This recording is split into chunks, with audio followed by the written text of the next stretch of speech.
ನಮಸ್ತೆ ಫ್ರೆಂಡ್ಸ್, ನಾನಿವತ್ತು ತೋರಿಸ್ತಾ ಇರೋ ರೆಸಿಪಿ ಮೊಳಕೆ ಕಟ್ಟಿದ ಕಾಳಿನ ಸಾರು. ಮೊಳಕೆ ಕಾಳಿನ ಸಾರು ಹೇಗೆ ಮಾಡೋದಂತ ನೋಡ್ಕೊಂಬರೋಣ. ಈಗ ಗ್ಯಾಸ್ಗೆ ಒಂದು ಬಾಣಲಿನ ಇಟ್ಬಿಟ್ಟು ಅದಕ್ಕೆ 8ರಿಂದ 10 ಬೆಳ್ಳುಳ್ಳಿ ಹೆಸರನ್ನ ಹಾಕ್ಕೊಳ್ತಾ ಇದ್ದೀನಿ. 2 ಈರುಳ್ಳಿನ ಉದ್ದಕ್ಕೆ ಹೆಚ್ಚಿಬಿಟ್ಟು ಹಾಕ್ಕೊಳ್ತಾ ಇದ್ದೀನಿ. ಅರ್ಧ ಇಂಚಷ್ಟು ಶುಂಠಿನ ಕಟ್ ಮಾಡಿ ಹಾಕ್ಕೊಳ್ತಾ ಇದ್ದೀನಿ. 2 ಪೀಸಷ್ಟು ಚಕ್ಕೆನ ಹಾಕ್ಕೊಂಡಿದ್ದೀನಿ. 5 ಲವಂಗ ಹಾಕ್ಕೊಂಡಿದ್ದೀನಿ. 1 ಏಲಕ್ಕಿನ ಹಾಕ್ಕೊಂಡಿದ್ದೀನಿ. ಇದಿಷ್ಟನ್ನು 1 ಸ್ಪೂನ್ ಎಣ್ಣೆ ಹಾಕಿ ಬಾಡಿಸ್ಕೊಳ್ಳೋಣ. ಈಗ ಕಾಯಿ ತುರಿನ ಹಾಕ್ಕೊಂಡು ಚೆನ್ನಾಗಿ ಹುರ್ಕೊಳ್ಬೇಕು. ಅದಕ್ಕೆ ಕರಿಬೇವು ಸೊಪ್ಪನ್ನ ಒಂದು ಸ್ವಲ್ಪ ಹಾಕ್ಕೊಳ್ತಾ ಇದ್ದೀನಿ. ಇದಿಷ್ಟನ್ನು ಚೆನ್ನಾಗಿ ಬಾಡಿಸ್ಕೊಂಡು ತಣ್ಣಗಾಗೋಕ್ಕೆ ಬಿಟ್ಬಿಡೋಣ. ಈ ಕಡೆ ಕುಕ್ಕರ್ ಇಟ್ಬಿಟ್ಟು 2 ಟೇಬಲ್ ಸ್ಪೂನಷ್ಟು ಎಣ್ಣೆ ಹಾಕ್ಕೊಳ್ತಾ ಇದ್ದೀನಿ. ಎಣ್ಣೆ ಕಾದಿದೆ. ಅರ್ಧ ಟೀ ಸ್ಪೂನಷ್ಟು ಸಾಸಿವೆನ ಹಾಕ್ಕೊಳ್ತಾ ಇದ್ದೀನಿ. 5 ಬೆಳ್ಳುಳ್ಳಿ ಹೆಸರನ್ನ ಜಜ್ಜಿಬಿಟ್ಟು ಹಾಕ್ಕೊಳ್ತಾ ಇದ್ದೀನಿ.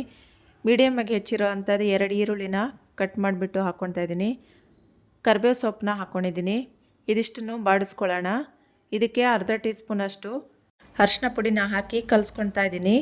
ಇನ್ನೊಂದು ಕಡೆ 5 ಥರದ ಕಾಳುಗಳನ್ನು ತಗೊಂಡು ತೊಳೆದು ಒಂದು ನೈಟ್ ಫುಲ್ಲು ನೆನೆಸಿಟ್ಟಿದ್ದೀನಿ.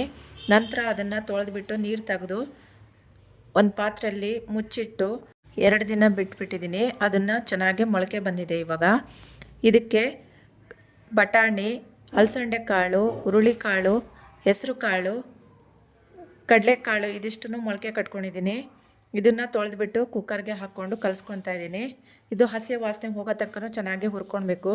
ಈಗ ಇನ್ನೊಂದು ಕಡೆ ಮಿಕ್ಸಿ ಜಾರ್ಗೆ 2 ನಾಟಿ ಟೊಮಾಟೊ ಕಟ್ ಮಾಡಿ ಹಾಕ್ಕೊಳ್ತಾ ಇದ್ದೀನಿ. ಕೊತ್ತಂಬರಿ ಸೊಪ್ಪನ್ನ ಹಾಕ್ಕೊಂಡಿದ್ದೀನಿ. ಮೊದಲೇ ಹುರ್ಕೊಂಡು ಇಟ್ಕೊಂಡಿರೋ ಅಂಥದ್ದು ಕಾಯಿ ಮತ್ತು ಈರುಳ್ಳಿ ಮಿಶ್ರಣನ ಹಾಕ್ಕೊಳ್ತಾ ಇದ್ದೀನಿ. 2.5 ಟೇಬಲ್ ಸ್ಪೂನಷ್ಟು ಅಚ್ಕಾರದ ಪುಡಿನ ಹಾಕ್ಕೊಳ್ತಾ ಇದ್ದೀನಿ. 3 ಸ್ಪೂನ್ ಆಗೋಷ್ಟು ಧನಿಯಾ ಪುಡಿನ ಹಾಕಿ ಒಂದು ಸ್ವಲ್ಪ ನೀರು ಹಾಕ್ಕೊಂಡು ನೈಸಾಗಿ ರುಬ್ಕೊಂಡು ಇಟ್ಕೊಳ್ಳೋಣ.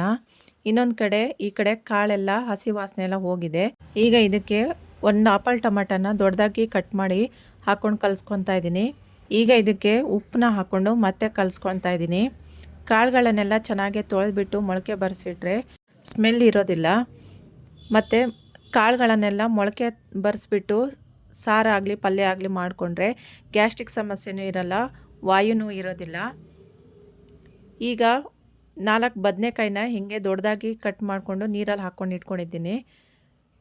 1 ಆಲೂಗೆಡ್ಡೆನ ದೊಡ್ಡದಾಗಿ ಕಟ್ ಮಾಡಿ ಇದನ್ನು ಕೊನೆಯಲ್ಲಿ ಹಾಕ್ಕೊಳ್ಬೇಕು. ಇದು ಕೊನೆಯಲ್ಲಿ ಹಾಕ್ಕೊಳ್ಳೋದ್ರಿಂದ ಬದನೆಕಾಯಿ ಮತ್ತು ಆಲೂಗೆಡ್ಡೆ ಜಾಸ್ತಿ ಮೆತ್ತಗಾಗೋದಿಲ್ಲ. ಮೊಳಕೆ ಕಟ್ಟಿದ ಹೆಸರು ಕಾಳನ್ನು ಈಗ ಹಾಕ್ಕೊಳ್ತಾ ಇದ್ದೀನಿ ನಾನು.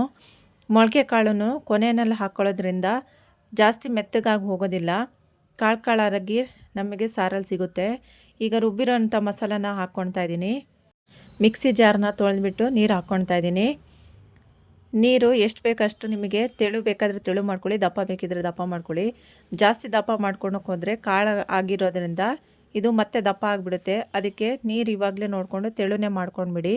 ಈ ಮೊಳಕೆ ಕಟ್ಟಿದ ಕಾಳನ್ನ ಹೊರಗಡೆ ಪ್ಯಾಕೆಟ್ ಸಿಗುತ್ತೆ, ಅದನ್ನೆಲ್ಲ ಮಾಡ್ಕೊಳೋ ಬದಲಿಗೆ ನಾವೇ ಮನೆಯಲ್ಲಿ ಮೊಳಕೆ ಕಟ್ಕೊಂಡು ಮಾಡಿದರೆ ಸಾರು ತುಂಬಾ ರುಚಿಯಾಗಿರುತ್ತೆ. ಈಗ ಎಷ್ಟು ಬೇಕಷ್ಟು ನೋಡಿಕೊಂಡು ಉಪ್ಪು ಹಾಕ್ಕೊಳ್ಳಿ. ಕಾಳು ಬೇಸತ್ತಿಗೂ ಉಪ್ಪು ಹಾಕ್ಕೊಂಡಿದ್ದೀನಿ ನಾನು. ಈಗ ಕುಕ್ಕರ್ ಮುಚ್ಚಳನ ಮುಚ್ಚಿ 1 ವಿಷಲ್ ಕೂಗಿಸ್ಕೊಳ್ಳೋಣ. ಜಾಸ್ತಿ ಏನು ಬೇಯಿಸ್ಕೊಳ್ಳೋದು ಬೇಡ. ಜಾಸ್ತಿ ಬೇಯಿಸಿದರೆ ಮೆತ್ತಗಾಗಿಬಿಡುತ್ತೆ ಕಾಳುಗಳೆಲ್ಲ, ಸಾರು ಟೇಸ್ಟಾಗಿರೋದಿಲ್ಲ. ಈಗ ರುಚಿಕರವಾದ ಮೊಳಕೆ ಕಾಳಿನ ಸಾರು ರೆಡಿಯಾಗಿದೆ. ಇದನ್ನು ಮುದ್ದೆ ಜೊತೆ, ಅನ್ನದ ಜೊತೆ, ರೊಟ್ಟಿ ಜೊತೆ, ಚಪಾತಿ ಜೊತೆ ತಿನ್ನೋಕ್ಕೆ ತುಂಬಾ ಚೆನ್ನಾಗಿರುತ್ತೆ. ನೋಡಿದ್ರಲ್ವ ಫ್ರೆಂಡ್ಸ್, ರುಚಿಕರವಾದ ಮೊಳಕೆ ಕಟ್ಟಿನ ಸಾರು ಹೇಗೆ ಮಾಡ್ಕೊಳ್ಳೋದಂತ. Thank you for watching.